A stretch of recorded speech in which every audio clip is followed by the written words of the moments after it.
અમદાવાદની ગુજરાત યુનિવર્સિટીમાં એનએસયુઆઈ દ્વારા દેખાવ કરવામાં આવ્યો। યુનિવર્સિટીના વિવિધ વિભાગોમાં કોન્ટ્રાક્ટ પર ભરતીને લઈને તેઓએ વિરોધ કર્યો। વિભાગના એચઓડી પોતાના મળતિયાઓને સીધી ભરતી આપતા હોવાનો આરોપ લાગ્યો છે।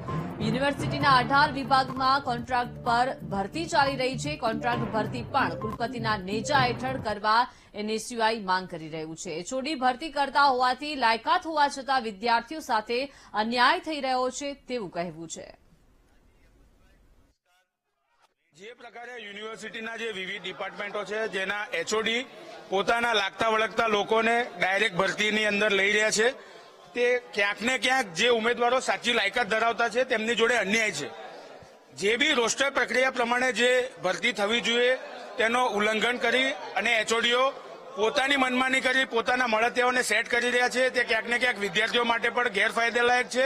અને જે લોકો સાચી ઉમેદવારી નોંધાવે છે તેમને ચાન્સ નથી મળતો।